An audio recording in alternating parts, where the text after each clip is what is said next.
మొత్తానికి ఉత్కంఠ వీడింది. కొత్త మంత్రుల శాఖలు ఏంటో తెలిసిపోయింది. ఢిల్లీ స్థాయిలో చర్చల తర్వాత ఎట్టకేలకు కొత్త మంత్రులకు ప్రభుత్వం శాఖలు కేటాయించింది.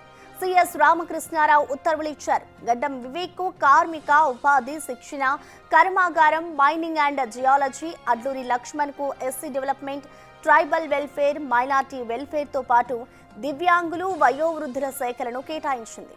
ఇక వాకిటి శ్రీహరికి పశుసంవర్ధక శాఖ, dairy development, fisheries, sports and youth services శాఖలను కేటాయించారు.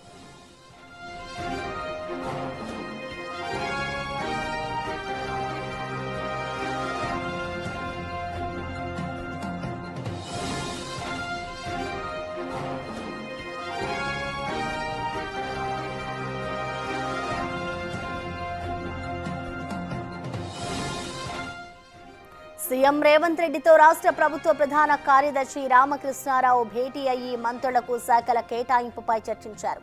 ఈ భేటీ అనంతరం కొత్త మంత్రులకు శాఖలు కేటాయిస్తూ ప్రభుత్వం ఉత్తర్వులు జారీ చేసింది.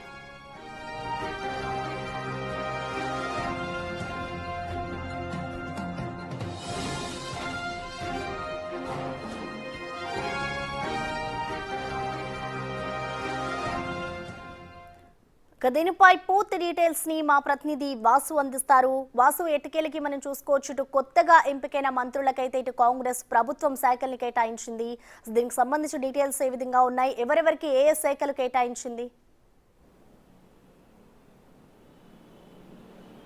మొత్తం మీద తెలంగాణ క్యాబినెట్ విస్తరణ తర్వాత శాఖల కేటాయింపు అనే ఉత్కంఠకు తెరపడింది. నిన్న రాత్రి ముఖ్యమంత్రితో సిఎస్ భేటీ తర్వాత అధికారిక ఉత్తర్వులు వెల్లడయ్యాయి.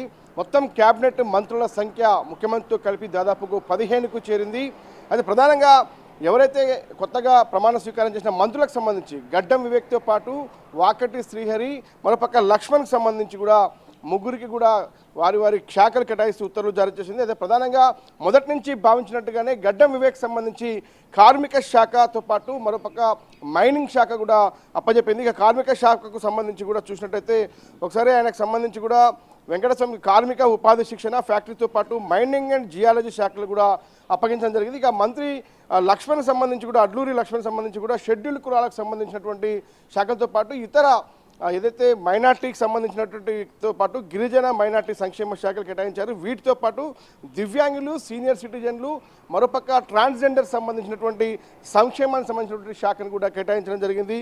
ఇక మరోపక్క మంత్రి వాకాటి శ్రీహరికి సంబంధించి ఆయన సామాజిక వర్గంగా చూసినట్లయితే పూర్తిగా ఆయన మత్స్యశాఖకు సంబంధించినటువంటి వ్యవహారాలతో పాటు పశుసంవర్ధక శాఖకు సంబంధించి ఒక శాఖలు కేటాయించారు. ఇక మంత్రి వాకాటి శ్రీహరి మొత్తం అదే కాకుండా యువజన క్రీడలకు సంబంధించి కూడా శాఖలు అప్పగించారు. అంటే గత కొంతకాలంగా ఏ శాఖలు ఎవరెవరికి అప్పచెప్తారన్న అంశానికి సంబంధించి కూడా ఒక ఉత్కంఠకైతే తెరపడిందని చెప్పాలి. ఈరోజు ముగ్గురు మంత్రులు కూడా వారి శాఖలకు సంబంధించి కొలువుదీరే అవకాశం ఉంది. సెక్రటరియట్లో ఇప్పటికే వాళ్ళకు ప్రత్యేక ఏర్పాట్లు చేశారు. వారు ఎవరెవరికి ఎక్కడెక్కడ వాళ్ళ ఎక్కడైతే వాళ్ళకు సెక్రటరీకి సంబంధించినటువంటి వ్యవహారాల్లో కూడా ఇప్పటికే వాళ్ళకు పూర్తి స్థాయిలో కూడా ఏర్పాట్లు చేశారు. ఇక ఆ సిఎస్ ఆదేశాల నేపథ్యంలో నిన్న రాత్రి నుంచే ఈ యొక్క ఏర్పాట్లకు సంబంధించి కూడా వాళ్ళ పేచీలు ఎక్కడెక్కడ ఏ ఫ్లోర్లో ఎవరు ఉండాలో కూడా డిసైడ్ చేశారు. మరి కాసేపట్లో 10 గంటల తర్వాత వారి పేచీల్లో వాళ్ళు కొలువుదీరే అవకాశం ఉంది. అయితే ప్రధానంగా ముఖ్యమంత్రి రేవంత్ రెడ్డి దగ్గర ఉన్నటువంటి హోంశాఖతో పాటు ఇతర శాఖల కీలక అంశాలకు సంబంధించి కూడా కొన్ని ఎడ్యుకేషన్ సంబంధించి కావచ్చు, మరొక మున్సిపల్ అడ్మినిస్ట్రేషన్ సంబంధించి శాఖలకు సంబంధించి కూడా ఎవరికైనా ఇస్తారని అనుకున్నారు. కానీ ఏదైతే పాత క్యాబినెట్లో ఉన్నటువంటి సీనియర్ మంత్రులందరూ కూడా యథావిధి స్థానంలోనే అవే కొనసాగుతున్నాయి. ఎందుకంటే మొదటి నుంచి కూడా ఎప్పుడైతే క్యాబినెట్ విస్తరణ బయటకు వచ్చిందో అందరి మంత్రుల శాఖలు మారుతాయి. ఎందుకంటే డిప్యూటీ సీఎంతో మొదలుకుంటే ఉత్తమ్ కుమార్ రెడ్డితో పాటు ఇతర సీనియర్ మంత్రులు అందరూ కూడా శాఖలు మారబోతున్నాయని పెద్ద ఎత్తున ప్రచారం జరిగింది. కానీ ముఖ్యమంత్రి ఢిల్లీ టూర్ తర్వాత ఆయన ఢిల్లీలో చిట్చా చేస్తూ చాలా స్పష్టంగా చెప్పడం జరిగింది. ఎక్కడ కూడా మంత్రుల ఏదైతే పోర్ట్ఫోలియోలో మారడానికి సంబంధించి కూడా ఢిల్లీలో ఎక్కడ చర్చ జరగలేదు. తన దగ్గర ఉన్నటువంటి శాఖల్ని ఇతర కొత్త ముగ్గురు మంత్రులకు కూడా ఇస్తారని కూడా ఆయన చెప్పిన తర్వాత ఆయన హైదరాబాద్ చేరుకోగానే ఆయన హుటాహుటిన సిఎస్తో భేటీ అయ్యారు. సిఎస్తో భేటీ అయిన కాసేపటికి గవర్నర్ ఆమోదంతో కూడా ఒక గెజిట్ నోటిఫికేషన్ జారీ చేసి అధికారిక ఉత్తర్వులు వెలువడ్డాయి. ముగ్గురు మంత్రులకు సంబంధించి శాఖల కేటాయింపు జరిగిపోయింది. ఈరోజు వాళ్ళు పదవి బాధ్యతలు చేపట్టబోతా ఉన్నారు. Right wash, thank you.